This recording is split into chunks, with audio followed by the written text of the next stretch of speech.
لارێکی دواخراوی هەفتەی دووەمی خولی نایابی کوردستان هەولێر لەسەر یاریگای دووەمی پێشوازی لە ئاکرێ کرد. هەرچەندە ئاکرێ ڕۆژی یاریەکە هاتوو بۆ نێو یاریگای یانەی هەولێر، بەڵام ئەو کات بەهۆی نەشیاوی یاریگای دووەمی هەولێر یاریەکە دواخرا. هەولێر بۆ ئەم یاریە هیچ یەکەیەکی مەشقی ئەنجام نەدابوو. یاریزانەکان بایکۆتی مەشقەکانیان کردبوو بەهۆی وەرنەگرتنی موچەکانیان. لە نیوە یەکەم یاریەکە هەردوو تیپ کۆمەڵی کێرشیان ئاڵوگۆڕ کرد. مەترسیان خستە سەر گۆڵ یەکتر. ڕەوەند عەجیلی گۆڵپارێزی یانەی هەولێر بەرامبەر لێدانەکانی ئاکرێ دەوەستایەوە. یاریزانانی خاوەن ماڵیش سوودیان لە دەرفەتەکان نەدەبینی و نەیان دەتوانی بە گۆڵ بگەن و نیوە یەکەم بە ئەنجامێکی سپی کۆتایی هات. نیوەی دوم بە بەهێزی دەستی پێکردەوە. لاخولەکی 53 عەلی فایق بربەستی یەکسانیشکاند و ئاکرێ بە گۆڵ یەکەم لە یاریەکە پێشخست.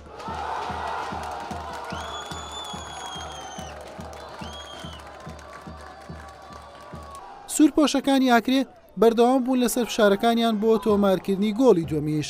ئیبراهیم حەیدەری خەریک بوو ئاکرێ بە گۆڵێکی دیکەش بگەێنێت. تۆپەکەی ڕێگای ستونی گرت. ئەمە دوا دەرفەتی یاریەکە بوو. فەرهەنگ وریاچی نەما بوو ئەنجامەکە یەکسان بکاتەوە. تۆپەکەی بەرستون کەوت. کاردۆ کەمالی شەوڵی گۆڵیدا تۆپەکەی بەسەر ستون چوە دەرەوە. ئەنجامی یاریەکە گۆڕانکایی بەسەردا نهاتوو. بە گۆڵێکی پاک بە سوودی ئاکرێ کۆتایی هات.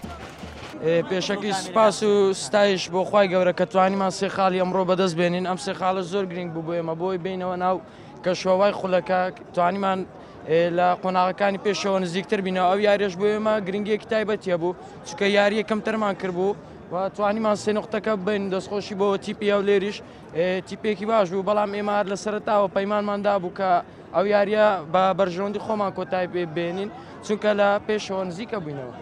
پەنارتی لۆمە نەگرتێ بەڕاستی، ینی 100% دەشتانی بگری و کەسیش گلەی ناکە، نە تیپی بەرامبەر نە هیچ کەسە گلەی لێ ناکە. ینی نازانم لەو پەنارتەکەی نەگرت. پەنارتەکە 100%. ئەوان گۆلیان کردێ دەستیان خۆشی، فەریقەشی باشن، فەریقەشی بەخۆت پیرۆزیان بی هەزار زار. بەڵام ئەمە گلەیمەوە ڕخنەمان لە نابژوانیان لەبەر ئەو حالەتەی پەنارتێ. لە پاش ئەو دابڕانەی مەسەلەنەوە نزیکەی 5 ڕۆژ 6 ڕۆژ ئەمە دابڕینە دەستخۆشیان لێ دەکەم هەزار زار زۆر بەجەرە گەمەیان کرد. ئەمە لێیان ڕازیمە و ئینشاڵڵا تاویز دەکەینەوە. بەم سەرکەوتنە ئاکری پاڵەوانی وەرزی ڕابردوو بە 25 خاڵ چووە خانەی چوارەمی ڕیزبەندی. هەولێریش هەر لە خانەی نوێمە و 17 خاڵی هەیە. حوسێن محەممەد کەناڵی پێم هەولێر.